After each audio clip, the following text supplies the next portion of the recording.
Welcome, everyone, to episode 139 of 1 Hour, 1 Decision, 1H1D. I am Chris. And I am Tom. And we take 60 minutes and play sometimes a random game on Xbox Game Pass. But this time, we are joined by a guest, Chris, from, not me, from another podcast, another more wonderful podcast that is the Retro Hangover Pod. Chris has brought this game, Sea of Stars. And Tom, is this going to be worth our time?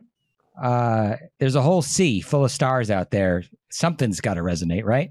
Something's got to resonate. And as I said, we have Chris Coplien from the Retro Hangover Pod here with us. Chris, how are you doing? Oh, well, guys, I'm doing fantastic. Thank you, Chris. Thank you, Tom, for having me on the show.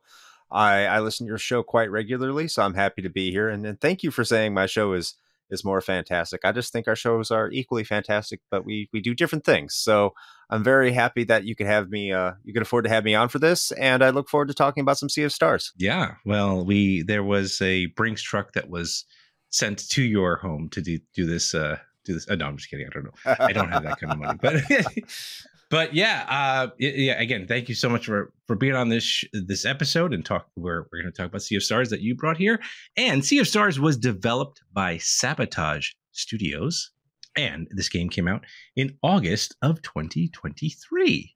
So not too far from when we record this. So that was pretty cool. Glad we got to play a new-ish game. And I played this game on the PC. It was 3.7 gigabytes on the PC. Tom, Chris, what about you guys? This is a different size on the Series S, 4.6 gigabytes. Oh, wow. Mm-hmm. Interesting. Then did you play on the Xbox or? Oh, I played it on the PC, mostly because my children have the TV as hostage in the living room. Yep. So the PC has Game Pass right on it as well. So, of course, hey, if I can't play it there, I'm going to find a way to play it. Oh, yeah. Good old times with the PC Master Race. And, well, we got to find out, what kind of game is this? I put classically inspired JRPG.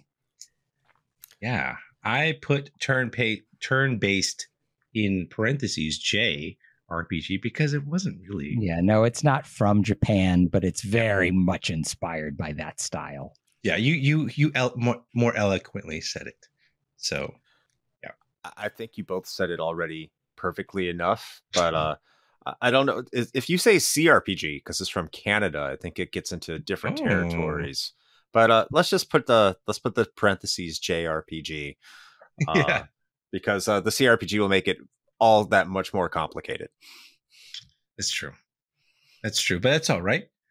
We come to agreement on that. And what is that game loop though? I have explore environments and battle monsters to progress the story and level up your party. Okay, I did progress the story by pressing A. There's that seems like a dig to me, Chris. We'll get there, I guess. Look, I know where he's going with that. Yeah. Am I wrong though? We'll get into that. We'll definitely get into that. What do you're not you wrong. think better, Chris? Yep. I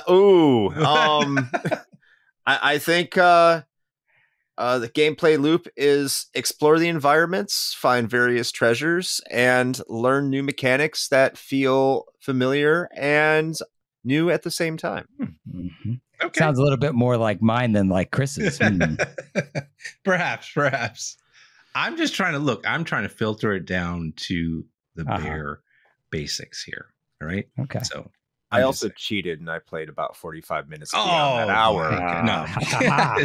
Because if I didn't, and again, we'll get into this, mine would probably be more along, but what other Chris said. Yeah. I could see it. Fair enough. But let us get into what we liked about this game. Okay. I will start by saying it has beautiful sprite-based art. Like, I really, really like the way that this looked. Not just the characters. The characters look good for sure, but the environments look great. The enemies look cool. When you get to the overworld map, that looks good too. Like, I think it's just top to bottom in what it's trying to accomplish. It looks like the best Super Nintendo game ever made. Yeah, I could see that. that's something right along those lines too. The nostalgia. That's what I liked about this game. I mean, it's a new game. It's not anything I played in the past, but those feelings that it gives me, that I'm playing a game that could have been on my PS1 or my Super Nintendo. And you can tell it takes a lot of inspiration from there. And like Tom said, the sprite work here is absolutely amazing. It looks more like, I would say, a Neo Geo game or maybe a Dreamcast game. Yes. If you really want to go down those lines in terms of how the pixel art is. And I think that's some of the best sprite art you could ever get on a console from that era. So being reminded of a lot of that's great. I think the music too. I mean, it's not the best music I've ever heard, but there are some bangers in there, especially when you get to some of the more environments where you're going through the map and stuff. Not the overworld map, but like when you're going through certain areas like that. That's where it's really good. It's not always great, but it's never bad. Yeah, I mean, I gotta agree with you guys. There is nostalgia vibes galore in this game, and I mean, this is from a developer that has been known to take these kind of retro looking or retro style games and kind of elevate them to a modern game. So that was it was kind of cool to see that. And yeah, the pixel music was, for me, hit all the right feelings for me for sure. And I liked also that right off the bat that you get to pick your primary character. Yes. Who did you know what? I picked Valerie. Right? Sure. The game doesn't, there's no voice acting, so you can say whatever you want to. Yeah. No one can tell you're wrong unless it's the developer. Then it's like, well, no developer, you're wrong, because this is what it was in my head canon. Or developer, you can come on the show and we could talk about that too. Come on over, Sabotage Studios. Let everyone know how to say it correctly. Yeah. I mean, are they French Canadian? That might tell us something, right, in terms of how it's pronounced. They might be. I need to look that up. Yeah, I don't think they are. Yeah, they're from Quebec. So probably. Yeah, they might be. But what this reminded me of was a game that we played on the show, which was not Atomic Heart. My God. I had it in my head and I forgot it immediately because it was the one that you played you watched the anime for. Scarlet Nexus. You remember where you chose the two characters at the beginning. Yes. You did the same thing there. Yeah. So that was like, oh, okay. I wonder if they kind of borrowed that from that. Yeah. So kind of like that. I thought that was interesting, but it's a little different how they did it here. Yeah, and I mean, we could talk about the mechanics. Yes, I said for the most part you're just pressing A, but I know there's more to it. As you progress into the game, you are you do learn that your battle strategies and stuff like that, where there's timing involved to get the better, hits and blocks and stuff like that. So there is that. So and I like that little twist to it. It's not just literally pressing one button menu and waiting for the attack animation to finish. So yes, I'll give you that. I don't know where I'm going to put the battle mechanics because it's still early. And even if I'm just limiting it to the first hour, I mean, it doesn't make that much of a difference if you really go beyond it to like that first hour and a half there, because I don't know where it's going to go. The timing is a little finicky, not too finicky. It's a little hard to get down. It could end up being great, or it could end up being something where it's required and the game's telling you it's not required, but I'm already seeing some issues where it feels like if you're not getting the timing down, you are going to have a horrible time. I'm not far enough to know that yet. I haven't experienced that yet, but I'm seeing the potential there and I'm really hoping it doesn't go down there. So I don't know if I like those mechanics or if I don't like them yet. So I can't really put it in either category. Okay. I could tell you that I like them because they reminded me of Super Mario RPG with the timing to do the double hits and the well-timed blocks to reduce incoming damage or increase the amount of output that you did. And that was a mechanic that I loved in Super Mario RPG because it made it feel more action-y and a little less turn-based. I don't know. I like when you take turn-based combat and do just a little something to it to make it more than just wait till you go again. So I like it here. I think that the tutorial and just the way it's laid out is at a pretty good pace, where I didn't ever feel like I was getting too much information all at once. I think it was meted out at a good pace in that first hour. And I get the sense that this may live in the next category for the two of you, but I very much enjoyed the flashback sequence. So the game starts with the characters as more or less adults, and then flashes back. So while you're adults, they do give you kind of like a quick intro to the mechanics. Then they flash back. You do a flashback sequence as children, and that's when you really get like learn who the characters are and how they got to that point, as adults, really kind of when the story is going to start. And I really liked that prologue. It made me really fall in love with these two characters. I think kids are easier to like than adults because they come with a lot less baggage. They're kind of cute, innocent kids. And so I was on board with these kids by the end of the hour, and I'm interested in the characters moving forward. So, okay, interesting. Yeah, I mean, I will agree that the whole like world setup was intriguing enough. Like there's clear like these characters are going through basically like this progression in their like they have these innate powers, magic that they have, and the world or this village is basically depending on them to save them from whatever nasties that are happening in their world. And it was a good enough setup that you understand what the stakes are in this game and who's involved with it. But yeah, I don't know, Chris, what do you think about the story so far? I'm indifferent towards it. I again, this is not something where I want to say I don't like it. If we're at the part where we're talking about we don't like, I can go more into this. I'm ready to move on. I don't know if Chris on too. Oh no! I have one more thing, and it is speaking of characters, my boy Garl and his food, because that guy always knew when to bring out the food, and it was always a good time for our main characters, our protagonists here. So I appreciated that. I appreciated his love to take care of his friends. You need a good cook too. Always need a good cook. Always. Yes. So, but with that in mind, let's talk about the bad stuff here. Okay. So I don't know how bad this is going to be. I want to say it's more disappointment than calling it bad. Because when I think of a good JRPG, or what people define as a good RPG, usually the openings for a while now have been an opening that is just going to grab you, that's going to hook you, that's going to pull you in. That doesn't happen in Sea of Stars. It opens up and you go with the character that you picked. I picked Zale, and you fight a couple battles, which are kind of a tutorial, but not much there. And it's like, okay, cool, you fought 2 or 3 battles, and now we're going to go immediately into a flashback. Except those battles don't really have any stakes to them. And in this flashback that you're going to, it's kind of like, okay, what's going on here? Is this going to be something I'm actually going to have to play? Is this going to be something that's going to be more dictated, that you see in a lot of flashbacks? How long is this going to last? And that's where the majority of that hour was in that flashback.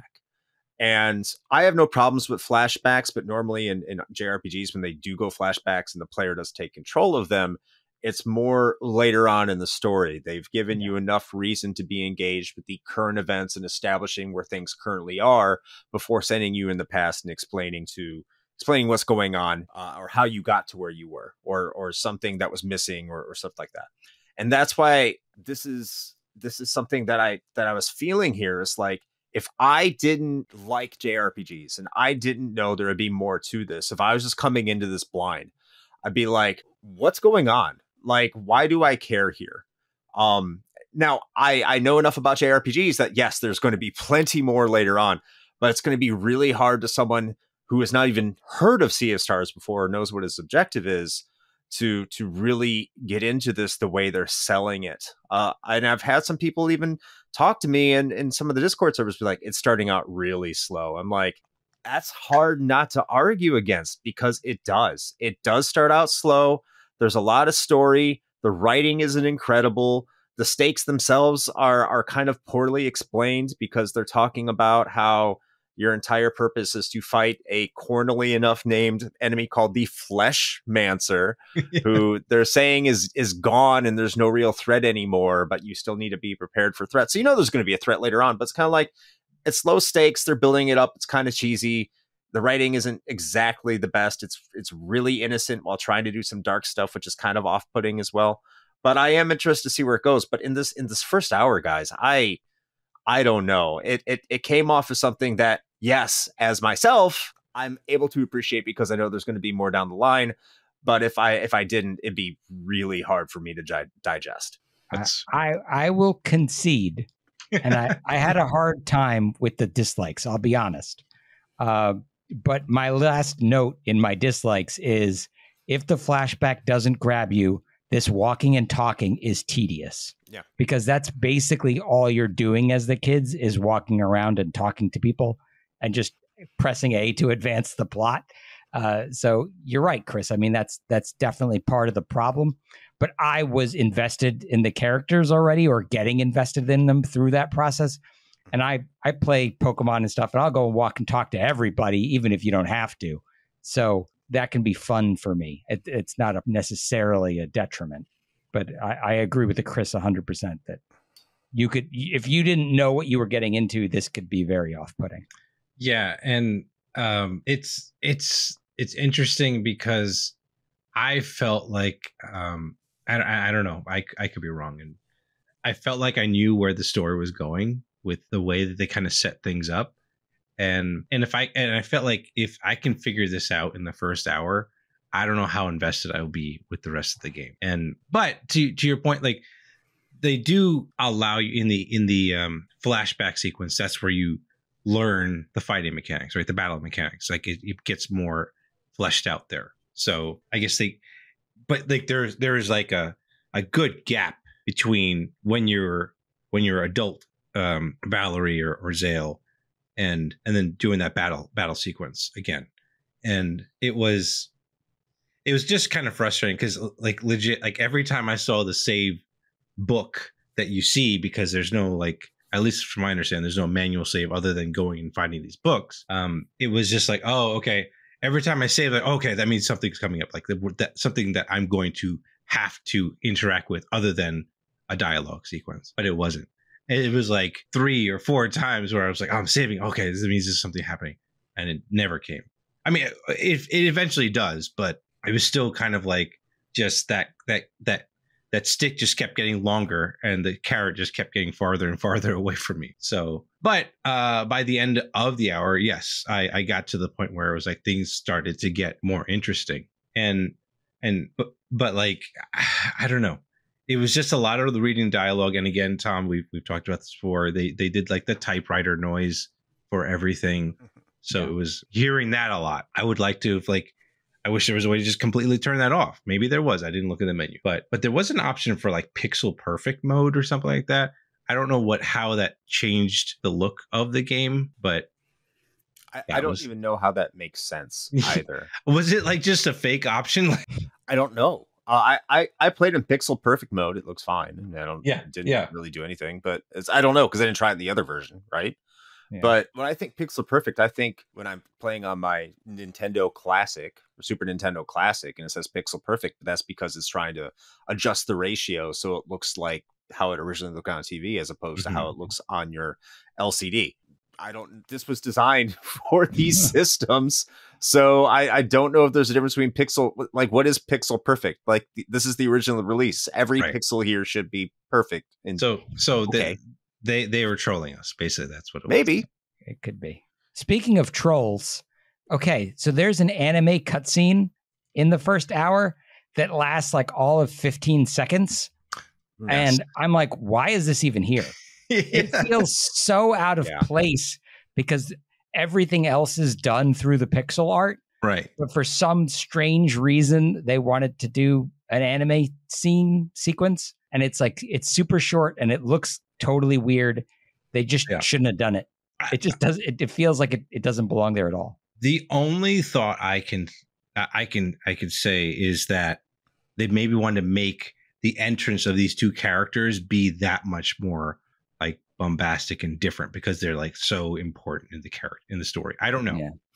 That's the only thing I could think of the reason why they did that. But hey, it'd be cool if they added more of them. I agree. I 100% agree with Tom, by the way. It's just, it's very strange because they're going for a very heavy pixelated kind of look. And it looks beautiful. Oh, yeah. And you go back to like the Sega CD, Turbo CD era when they had those animated scenes. That was more to actually bring a personality or character to the sprites that were like super deformed and didn't have a lot of defining features, and all the characters here have a lot of defining features, so it almost doesn't even feel necessary in order to do that. Right. I agree 100%. If these were like 8-bit characters and they didn't have a face and you didn't have the little, icons of their faces and their expressions and things, then yeah, okay, the anime cutscene like kind of is necessary or makes sense or adds value. But here, to me at least, it didn't. I found it more distracting than a bonus. Yeah. Okay.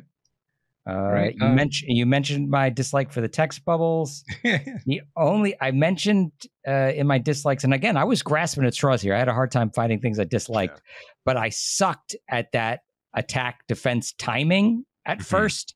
And so I had the same worries that Chris mentioned earlier, where like, if this is going to be important, I'm going to need to get the hang of this. So there was like a level of pressure there that felt, again, kind of unnecessary. But then I figured it out, and then it felt great for me. So like it went down as my second dislike, but by the end of my hour, I was like, I could just cross this off at this point. But I did feel it at some point.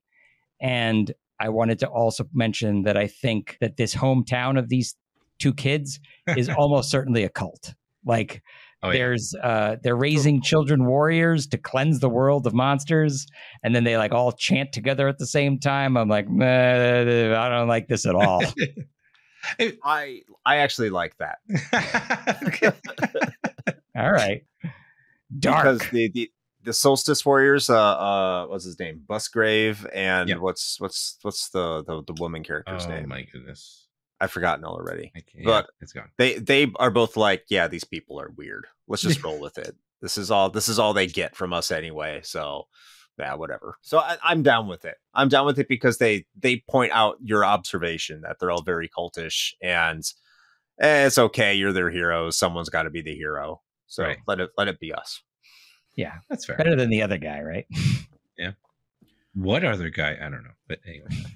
All right, cool. All right, let's go to our other thoughts then here. Yeah, I'm ready to roll. Okay. Well, this game is available on Xbox Cloud and Xbox Play Anywhere, so all your saves and stuff like that transfer between PC and Xbox.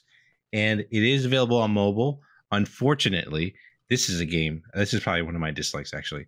This is a game where you really don't press anything other than, you have the directional pad and the A button. So this could totally be on touchscreen. There should have been touchscreen capabilities here, which is unfortunate. Spoiler. More inputs. What? Oh my God. Okay. Well, all right. Well, good to know. How long to beat does say this game. If you golden path it, takes about 20 hours. That sounds great to me. Perfect. I was surprised. I thought this game was going to be a bit longer, but yes, I would expect it to be much longer, but 20 hours. That lives right in the space of like a season of a show. Like that's great for me. Yeah.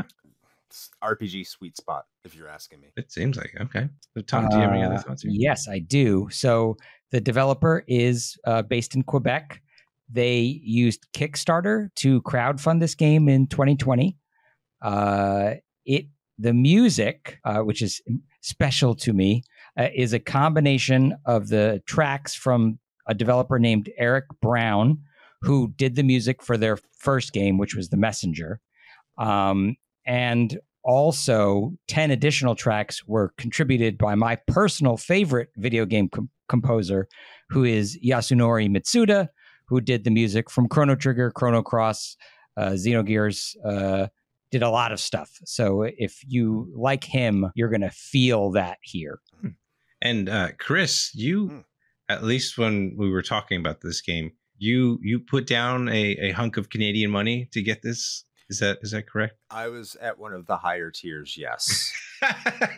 I put in for one of the higher tiers. I told Chris offline how much money I spent in Canadian dollars. I don't live in Canada, but that's what the Kickstarter was. Yeah. I'm not going to disclose that here, but I will say, you can find my name in the credits, and you can find allegedly. I haven't found it yet. I don't know if I will, because there's 1,000 people who also got the same benefit I did. But you can find a statue that resembles me somewhere in the game. So it's not that unique. I don't think it's in a place called the Crypt. Like, you get your own little statue. All right.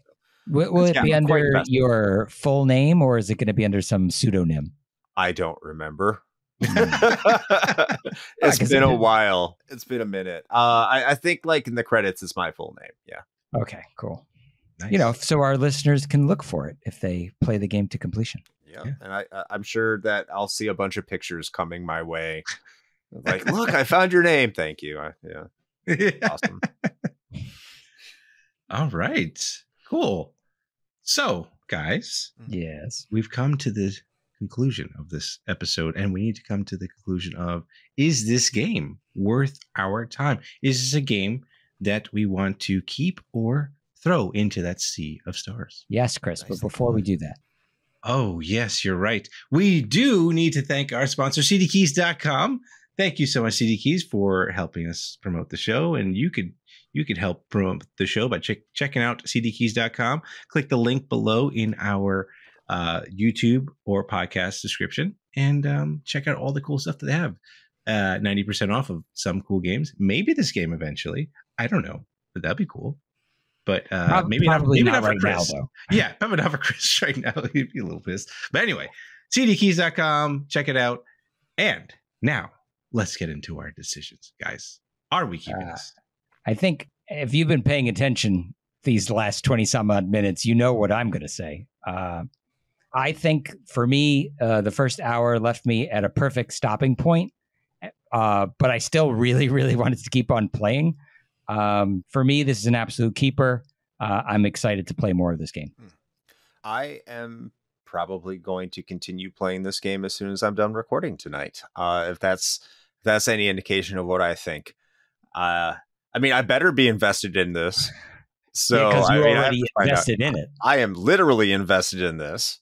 So yeah, I'm definitely keeping this game. I'm going to try it on my Xbox as well and see if the input lag's a little bit better, which is another reason I'm kind of nervous about the timing mechanic. But yeah. Overall, like, yeah, definitely a JRPG, especially one that has this sort of visual fidelity and fantastic presentation. Even if you find the first hour a little bit below your expectations, you have to put more time into it. And this game feels good overall. Yeah, maybe it's not 100% where I want it to be, but it's enough there that there's something there that I want to keep playing to see how special this game truly is, and see how it's going to impact me towards, how I feel about other games this year. So 100%, I'm keeping this on all the platforms I can have it on. Even with the fact that this game is literally, at least for the time being, the first hour was me moving around, progressing dialogue, and progressing the dialogue by just pressing A. This game has something. It has like a charm to it that made me feel like, okay, I will give this that hour. I'll give it a little bit more than an hour. And 20 hours doesn't seem as daunting as like if it was like a 30 plus hour game. I probably would have been like, yeah, I'm good. I don't need to see any more of this game, because that's a lot. That's a lot of time to invest when I have other games like Baldur's Gate 3 to try and finish. So yeah, but yeah. So yeah, those are our thoughts. Let us know what you think of this game. Follow us and say hello on Twitter at TC1H1D, or shoot us an email at TC1H1D@outlook.com. If you are ever around Twitch, check us out while we do our streams on Twitch at twitch.tv/1H1D. And if you're watching this on YouTube, send us a comment down below. Tell us how wrong we are in terms of me, or at least me, where I say all you do is press the A button. But I could be. I'm going to keep playing, and I'll find out more. And 1H1D is part of that QTV network. If you like gaming podcasts, check, or any other cool content, gaming content, check it out at quitthebill.com/network. Now, Chris, again, thank you so much for having us, for you coming onto our show, and giving us your thoughts about this game. Can you let all the lovely listeners know where they can find you? Absolutely, Chris. And once again, thank you so much for having me on. I've had a great time tonight, and Yeah, Sea of Stars. This is a special game to me for this year, obviously for monetary reasons. So I was glad to talk about it. But you can find me at and all our stuff if you just go to our link tree. It's all in one convenient location. And that's at https:// I don't even know why I said that. That's like default. But linktr.ee/retro hangover. That's linktr.ee/retro hangover. And we do a retro gaming podcast. Me and my partner Shane, we go over a game that's 10 years or older, and we go over various topics of it. We talk about it. We curse a lot more than you two do, and we have dick jokes. So if that is something that interests you, we are over there. And be wary of the intro. It is long, it is loud, and it is very unique. You will either continue listening to us or you turn it off immediately. But just make it past that, and it'll be fine. But once again, yeah, go check us out, Retro Hangover. Look forward to you checking out our stuff. Thanks. Yes. Do definitely check them out. They did a wonderful King of Games recently. At least I was following on that, and of 1992, the whole kind of a bracket thing over there, which is really cool. And they compared every game and really got in depth with these games too, which I really appreciate. So thank you. Yeah, check them out there. And Tom, before we go, we got to find out what we're playing next, don't we? That's right. It's a critical piece of the 1H1D puzzle. Indeed. What's the next game? What is that next game? And we're going to find out right now. We're going to hit that surprise button, and here we go. Oh, yes, we're still on this JRPG train. Ni no Kuni 2 Revenant Kingdom Prince Edition. Sounds good to me. Yeah, because you haven't played this game. I have and not. Neither have I.